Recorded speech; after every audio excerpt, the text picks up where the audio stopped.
Hoy hablaremos sobre los términos de movimiento, un tema que se le suele dificultar bastante a los estudiantes del área de la salud, pero el día de hoy te lo explicaré de forma sencilla, clara y con bastantes ejemplos para que por fin domines este tema. Para ello nos hacemos la pregunta, ¿qué son los términos de movimiento? Pues resulta que diversos términos describen el movimiento de los miembros y de otras partes del cuerpo. Claro, con respecto a la posición anatómica y algunos ejes alineados con los planos anatómicos específicos. Pero a menudo estos términos de movimiento pueden considerarse en pares de movimientos opuestos, tal cual son el ejemplo de los movimientos de flexión y extensión, como estás visualizando aquí en pantalla, que ocurren en un plano sagital en torno a un eje transversal. Tenemos la flexión y la extensión del miembro superior en la articulación del hombro y del miembro inferior en la articulación coxofemoral de la cadera. Para todo ello, ¿qué es la flexión y qué es la extensión? Pues resulta que cuando hablamos de flexión, indica el doblamiento o disminución del ángulo entre los huesos o partes del cuerpo. Y algo muy importante es considerar que las articulaciones por encima de la rodilla nos van a indicar un movimiento en dirección anterior, como puedes ver aquí. Caso contrario, donde la extensión nos indica un enderezamiento o aumento del ángulo entre los huesos o partes del cuerpo y suele producirse en una dirección posterior. Pero por si no fuera suficiente, tenemos una excepción, la cual es la articulación de la rodilla rotada en 180 grados, donde la flexión se realiza con un movimiento posterior en este caso y la extensión en un movimiento anterior. Entonces tenemos posterior y anterior, sería la excepción. También tenemos otra definición, la cual es flexión dorsal o conocida con otro nombre como dorsiflexión, que nos va a describir la flexión en la articulación talocrural, que se produce al subir una cuesta o al levantar del suelo la parte anterior del pie y los dedos, siendo su contrario cuando hablamos de la flexión plantar, que dobla el pie y los dedos hacia el suelo. Tal es el ejemplo cuando quieres alcanzar algo de un lugar alto y te pones de puntillas. Pero ya hablando de lo que se considera fuera de los límites normales, tal es el caso de la hiperextensión, que nos produce lesiones como el famoso ejemplo del latigazo cervical, que es una hiperextensión del cuello causada en una colisión de un automóvil por alcance posterior. Por aquí tenemos otro ejemplo de flexión y extensión de la mano en la articulación del carpo y flexión y extensión de los dedos de la mano en las articulaciones metacarpofalángicas e interfalángicas. Muy bien, pasemos a hablar de abducción y aducción. Estos dos términos que los estudiantes se suelen confundir. Estos movimientos ocurren generalmente en un plano frontal en torno a un eje antero-posterior. Abducción, este que estás viendo, abducción, no lo confundas con aducción. Aducción significa alejamiento del plano medio, ¿ok?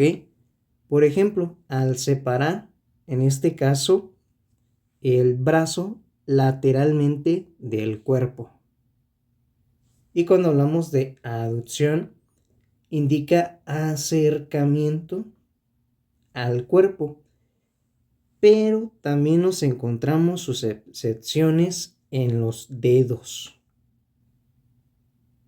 Cuando hablamos de la aducción en los dedos, ya sea en las manos o en los pies, el término nos indica la separación entre ellos al alejarse del tercer dedo medio de la mano en una posición neutra.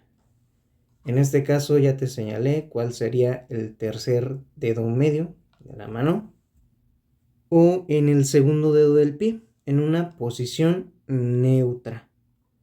O caso contrario, la aducción de los dedos previamente separados cuando se acercan.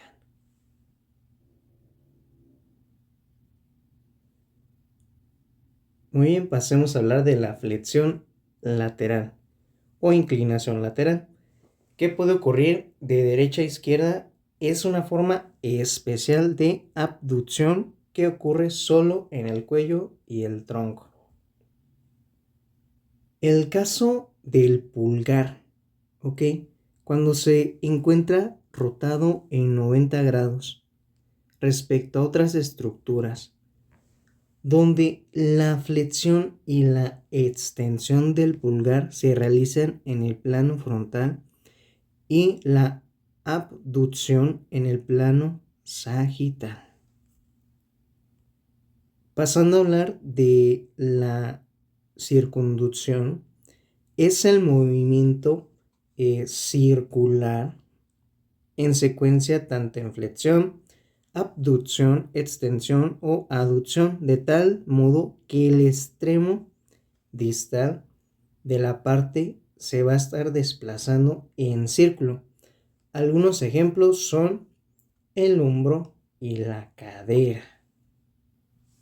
Ya hablando de rotación, indica el giro de una parte del cuerpo en torno a su eje longitudinal, como al girar la cabeza a un lado.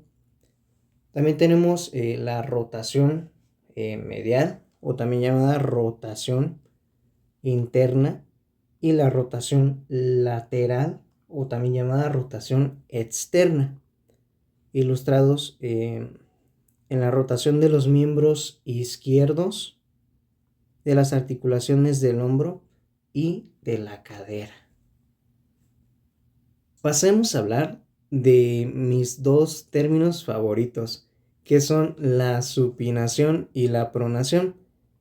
Cuando hablamos de la pronación, va a girar el radio, que es el hueso lateral del antebrazo, medialmente, de modo que la palma de la mano mira posteriormente y el dorso anteriormente.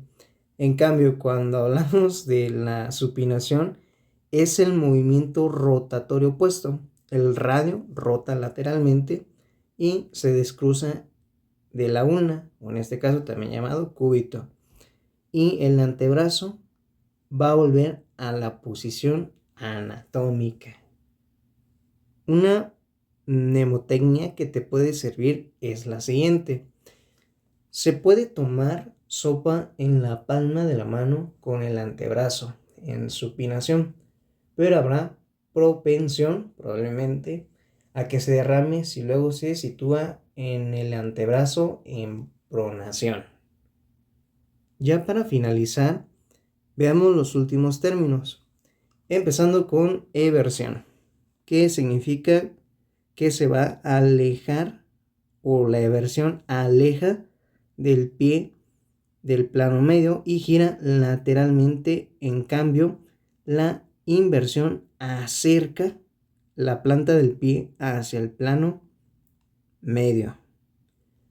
La posición es el movimiento que pone en contacto el pulpejo del primer dedo, en este caso pues el pulgar, como lo estamos viendo, con el otro dedo. Y la reposición describe el movimiento del pulgar desde la oposición hasta su posición anatómica. Pasemos a protusión, que es el movimiento hacia delante. Y la retrusión es el movimiento, o nos referimos a los movimientos hacia atrás, como se observa en la imagen, protrusión y retrusión de la mandíbula en las articulaciones temporomandibulares.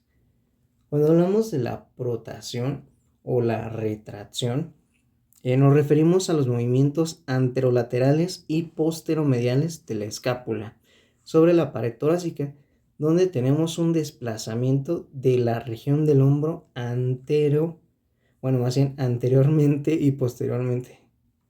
Y para finalizar, veamos la elevación y el descenso, donde la elevación, en este caso lo que estamos viendo aquí, mueve una parte hacia arriba y el descenso mueve una parte hacia abajo. Como ejemplo, la elevación y el descenso de los hombros. Y esto sería todo de términos de movimiento. Muchas gracias por quedarte hasta el final. Nos vemos en un próximo video. Espero te haya sido de utilidad.